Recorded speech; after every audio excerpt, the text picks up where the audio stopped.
मायार से नीचे तो मैं आने से रहा, शेर जितना भी भूखा हो मगर घास तो खाने से रहा। बहुत ज़बरदस्त। पिछले दो पार्ट्स में हमने डिस्कस किया डूज एंड डोंट्स और कैंपेन टेक्निक्स। ये तीसरा और आखिरी पार्ट है। इसमें मैं शॉर्ट कंक्लूजन करूंगा पिछले दो पार्ट्स का और कुछ वो चीज़ें बताऊंगा जो लोग इस्तेमाल करते हैं अपने ओपोनेंट्स के वोट्स और विनिंग चांसेस ख़राब करने के लिए। और आज भी मेरे साथ मौजूद है एक फॉर्मर सोसाइटी प्रेसिडेंट जो आपके साथ अपना एक्सपीरियंस शेयर करेंगे।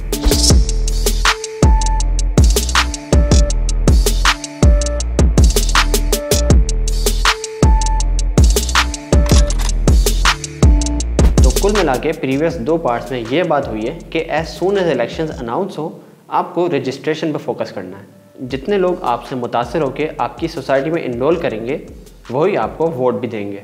इसके अलावा जो लोग रैंडमली रजिस्टर करते हैं आप उनको कैंपेन के ज़रिए कन्विंस कर सकते हैं, जो कि हमने पार्ट 2 में डिस्कस किया है। और अगर आप एक स्ट्रॉन्ग डाइवर्स पैनल बना लें तो जो लोग आपको पहले सपोर्ट नहीं कर रहे थे वो आपके अलायंस के तवज्जुह से अब शुरू कर देंगे।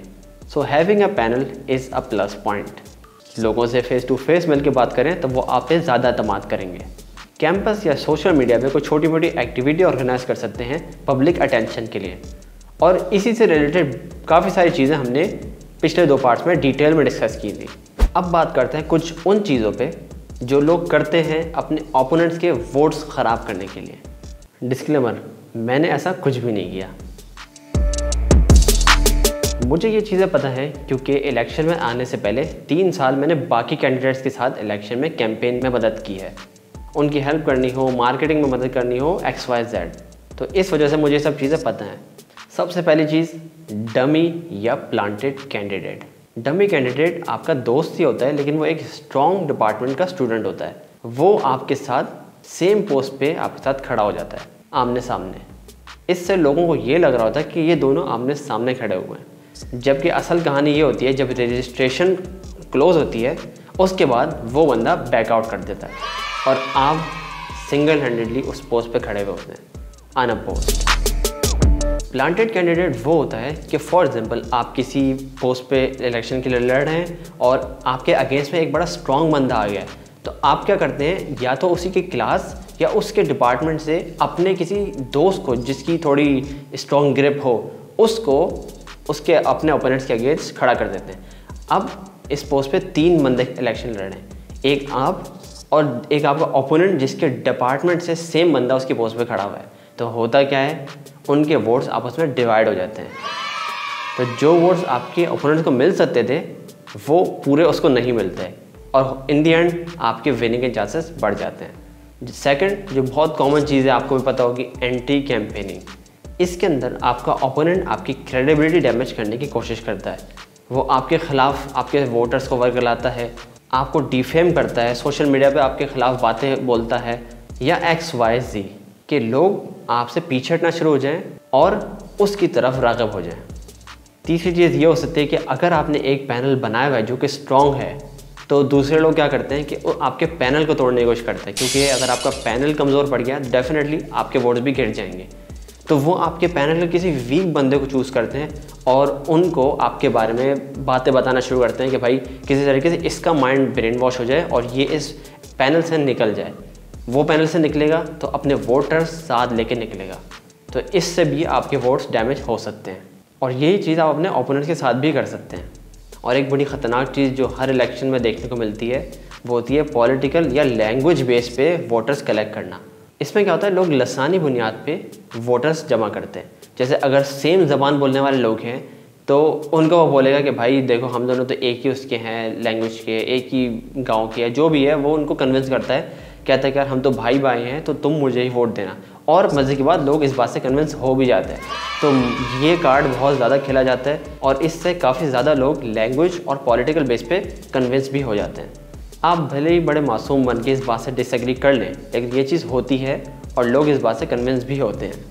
अब ये इलेक्शंस हैं तो आप किसी को ये नहीं कह सकते कि ये ना करो, फेयर खेलो वगैरह वगैरह। ये सब तो होता है, अब टैकल करना आपका काम है। मैंने आपको ये सब बता दिया ताकि आप सब इससे ख्याल रखें। पर्सनली मेरे साथ भी इनमें से 1-2 चीज़ें हुई थी, जैसे कि मेरा डिपार्टमेंट माइनॉरिटी में था, मेरे अगेंस्ट एक फ़ीमेल कैंडिडेट आ गई थी जो एक स्ट्रॉन्ग डिपार्टमेंट से थी, लॉबिंग भी हुई थी मेरे अगेंस्ट, और ऊपर से इस पोस्ट पे मेरा एक मासूम जूनियर जो कि सेम डिपार्टमेंट से था इस पोस्ट पे खड़ा हो गया था।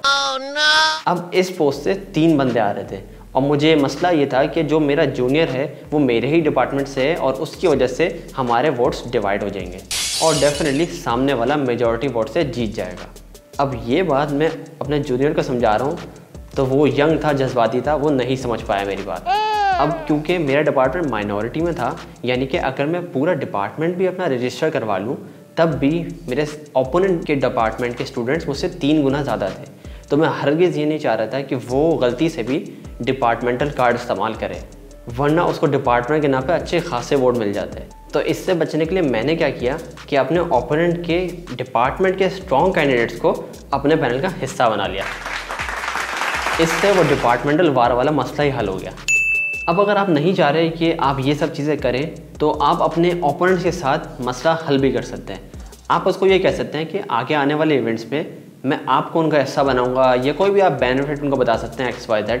तो हो सकता है कि वो बैठ जाने का सोचे, वैसे चांसेस कम ही हैं। खैर ये कुछ वो चीज़ें थी जिनको इस्तेमाल करके आप सामने वाले के वोट्स काट सकते हैं बड़े आराम से, लेकिन मैं आपसे कहूँगा नहीं कि आप ये सब करें। अलबत्ता लोग ये करते हैं, ये चीज़ें इस्तेमाल होती हैं और लोगों को फ़ायदा भी होता है।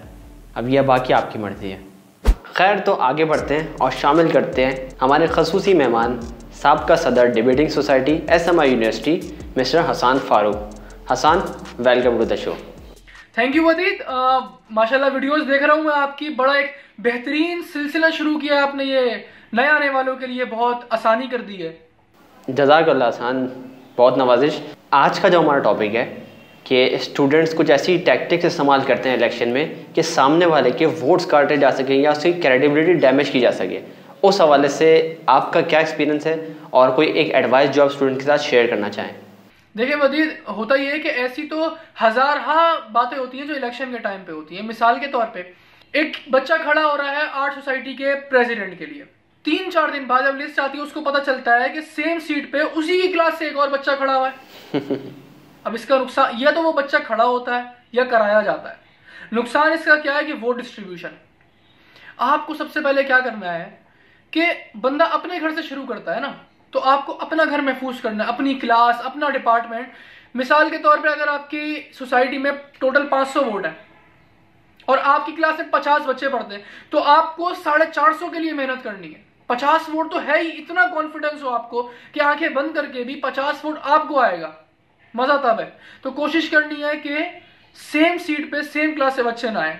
बेहतर तो ज्यादा ये है कि सेम डिपार्टमेंट से भी सेम क्लास में ना आए, सेम सीट पे बच्चे ना आए। दूसरा ये कि पैनल बहुत मैटर करता है।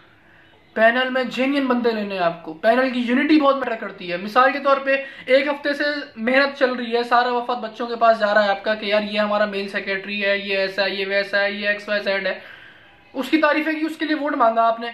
3-4 दिन बाद वो मेल सेक्रेटरी स्विच कर गया, वो दूसरे अपोजिट पैनल में खड़ा हुआ है। वो उसके पीछे 1000 बातें होती हैं कि यार डिपार्टमेंट से बहुत प्रेशर था या XYZ था, लेकिन हुआ क्या, आपकी क्रेडिबिलिटी पे सवाल उठेगा, नाम आपका खराब होगा। बच्चे कहेंगे यार कल तक इसकी तारीफें कर रहा था, इसके लिए वोट मांग रहा था, अब कह रहा है कि इसको नहीं दो, इसको वोट दो।